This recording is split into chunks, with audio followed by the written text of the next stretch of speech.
the problems that we have discussed till now, those are stresses in bars, but those bars were in series. The first type of problem was the bar was subjected to the same load and all the members were subjected to the same load, and we calculated delta L for each and every member. Second type of problem that we took was the bars were in series, but they were subjected to variable loads, and they were solved using principle of superposition. Now the third criteria is the bars are kept in parallel. So they are kept in parallel means, let us say you have these two members, they have been kept like this on a ground, and you are applying a force like this. So these are two different bars, they may have different strength, and they will be giving you a certain value of stresses, and the stresses that will be produced in both these members will not be exactly equal, they will be different. Now what actually happens is, let us say that this is of steel, this is of copper, and they have been merged like this, and there is a constant amount of load being acted from the top. Now these are examples of columns. These types of situations, they exist in column. So we have taken a problem where this is a steel member, this is a copper member, and it has been subjected to a load of 100 kilonewton. Now what happens is, if you divide the forces equally, then let us say 50 kilonewton for this and 50 kilonewton for this, and if you use the value here PL by AE, if PA is distributed equally between steel and copper, the value of E of steel is higher as compared to copper. Look, E is one basic term which gives you an idea about the strength or the load bearing characteristic of the material.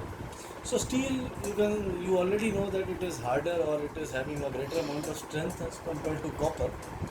So if you put in these two equations, you will see that the deformation in steel will be less as compared to copper.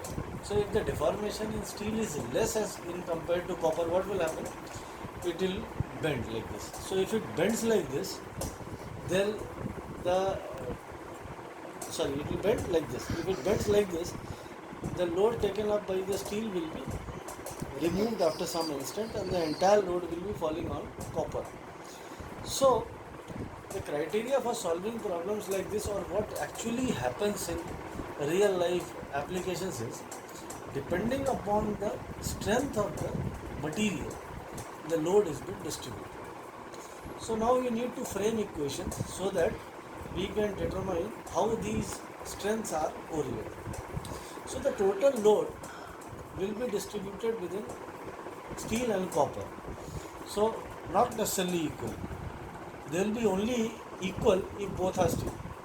If both are steel of the same material having the same value of E, they will be carrying the equal amount of it. But if they are not equal, what happens that we use this equation, P total will be equal to load taken by steel plus, green अच्छे से नहीं दिख रहा, जो colour किया, हाँ, जो green colour किया वो अच्छे से दिख रहा. so the load taken by steel, P will be equal to load taken by steel and load taken by copper. So this is one basic equation that we know. Not necessarily equal, but they will be distributed. Now we also know that the change in length for both of them have to be equal, otherwise equilibrium will not be maintained. If both of them bend by or compress by unequal amounts, then it will tilt in some direction. So to remove, for this bar or for the load application to be uniform, the delta L of steel should be equal to delta L of copper. So if you put down the equations like this, this is P steel, PL by AE of steel is equal to PL by AE of copper. Now P steel, let P steel be P steel, and P copper gets replaced by 100 minus P steel. So if you form these two equations, you will calculate the value of P steel, and once you know P steel, you can calculate P copper. Now the stresses produced in steel member will be sigma steel is equal to P steel divided by area of steel member, and stresses produced in copper will be equal to P copper divided by A copper. Once you know P steel, you can obviously calculate P copper. Now, how to check whether the solution that you have got is correct or not? If the member which has a bigger value of E will carry a bigger load. So if E copper is bigger than E steel, then P copper will also be bigger than P steel.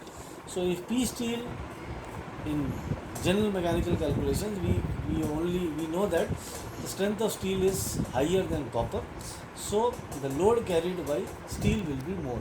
So in the case of parallel bars, it makes you understand that the load will be distributed in terms of or in accordance with the strength of the material which has been used. So greater the strength, greater will be the portion of the load carried by the member. Now these types of problems are very common in RCC structures. So you see columns, you see beams, those are created, and in that creation what happens that we have a concrete frame. That concrete is prepared by cement, sand, chips, and we have steel rods being inserted into them. Now the purpose of having these steel rods and cement is very good in compression, but if you have a very little amount of tensile load acting on it, then you will see that cement fails. So if there are situations where due to compressive load, we have tensile stresses in the material. So to counteract those tensile situations, we have steel which is equally good in compression and tension. So it adds value to your compression, as well as it will support some amount of tension which is being produced in the body due to a compressive load. So if you look here, let us take a problem. We have a 100 by 100 rectangular beam or a column, and it is carrying some amount of load P. The load is obviously compressive in nature. So the area of steel will be this phi denotes, phi is the mechanical or drawing configuration for diameter. So 10 phi means the diameter is 10 mm. So the area of steel will be pi by 4 into 10 square. This is area of one steel member. Now there are 4 steel members, you can see, so this is into 4. So the area of concrete denoted by ACO will be 100 into 100 minus area of steel that you have already calculated. The total load is P, that will be distributed within concrete and steel. So the delta L of concrete has to be equal to delta L of steel, because if both are compressed by unequal amounts, then concrete will be compressed and steel rods will protrude out of the section. So if you utilize this equation, you have P concrete into PL by AE. So PL by, you have PL by you can say L of concrete divided by A of concrete. So here also you have L of steel, and this is A of steel. So PL by AE of concrete and steel. So P of steel has been replaced by P minus P concrete.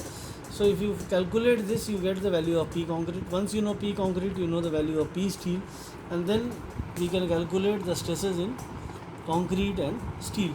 So these parallel bar type problems, they generally occur in civil engineering structures, or when you have materials of two different nature. Like you can say in the case of mechanical equipment, we have a steering rod.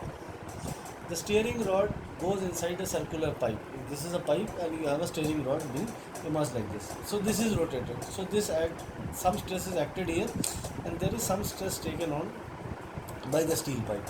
So both are made up of different materials. So if they are both made up of the same material, what will happen? The cost will be very high. So this is made up of a higher grade material because it has to carry a greater amount of stress. But to support it, we have an outer casing which is generally made up of a weaker material as compared to this, and it gives you a variable stress concentration. So the stress carried out by the pipe is less. Less means it is providing you a cover as well as taking a certain part of the stress also. And the basic entity is the steering rod, through which power or motion is being transferred, or you transfer force in some or the other form to the wheels. So this is one practical example of parallel bars that we see in automobiles. These are most commonly seen in civil structures where you have different components being joined so as to form a single structure.